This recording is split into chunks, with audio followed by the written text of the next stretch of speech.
Dalam satu hadis ini ya, saya mau mulai. Man nafasa'an mu'minin kurbatan min kurabid dunya nafasallahu anhu kurbatan min kurabi yaumil qiyamah. Wa man yasara ala mu'sirin yasarallahu alaihi fid dunya wal akhirah. Wa man satara musliman satarahullahu fid dunya wal akhirah. Wallahu fi aunil abdi maka al abdu fi auni akhihi. Barang siapa melepaskan seorang mukmin dari satu duka di dunia, maka Allah akan melepaskan dari kedukaan di hari kiamat. Ya, orang beriman itu kan, orang beriman kemarin sudah saya terangkan, sudah nggak berhitung. Kenapa? Karena ini iman kepada yang gaib. Di antaranya apa? Iman kepada gaib itu adalah pahala atau balasan. Bahasa kasarnya biar kita mudah, kadang-kadang kita kan pakai bahasa pahala, orang yang mudeng pahala tapi prakteknya nggak mau. Balasan nggak mau juga. Kadang saya menggunakan bahasa bayaran, tapi yang bayar Allah. Itu bahasa sing wah iki aku dibayar. Loh, jenengan kesini ini dibayar loh sama Allah. Percaya enggak sampean? Kan gaib, ada pahalanya, gitu loh. Di sini dikatakan bahwa barang siapa melepaskan seorang mukmin, orang mukmin ini melepaskan orang mukmin yang lain. Kenapa? Karena orang mukmin yang di sini ada duka. Ada yang bisa ngasih contoh duka? Sakit. Apalagi rumahnya terbakar, panen gagal, nikah nggak jadi. Itu kan musibah. Apalagi kehilangan. Kan banyak sekali Pak, jenengan kan bisa memberi contoh dukanya orang mukmin itu apa. Coba jenengan perhatikan, kita lepaskan. Bagaimana cara melepaskan dukanya? Ada yang bisa kasih contoh? Jenguk. Belum cukup kalau jenguk tok.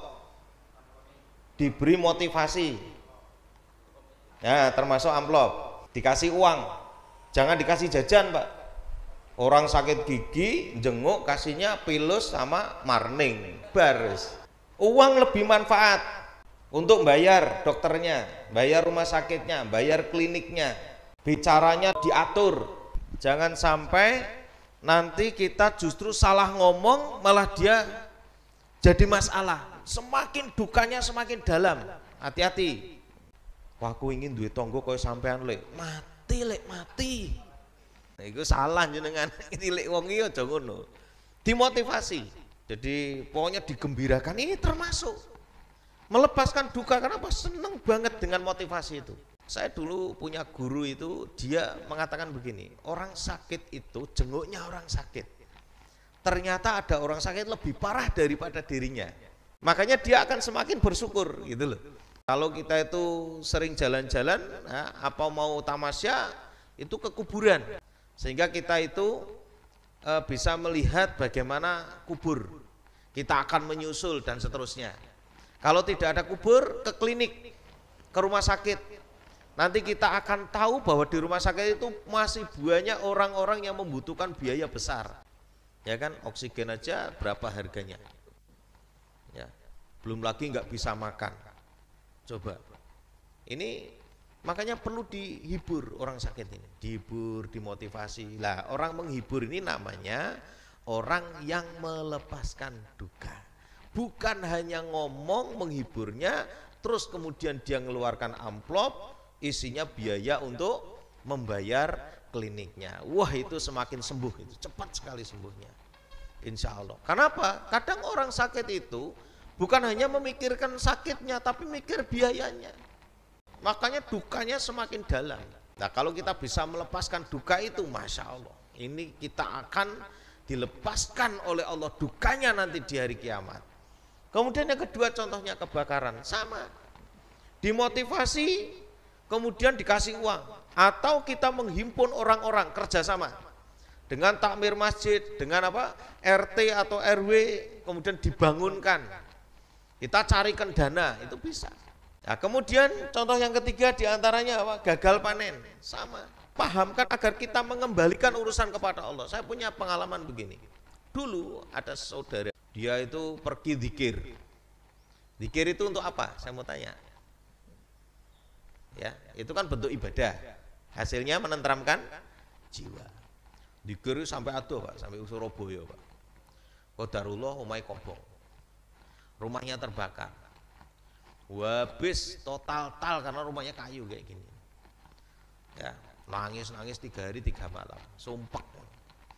Saya bilang sama istri waktu itu pandeni itu menang, dikirku hasilnya tentrem kok malah nangis gitu.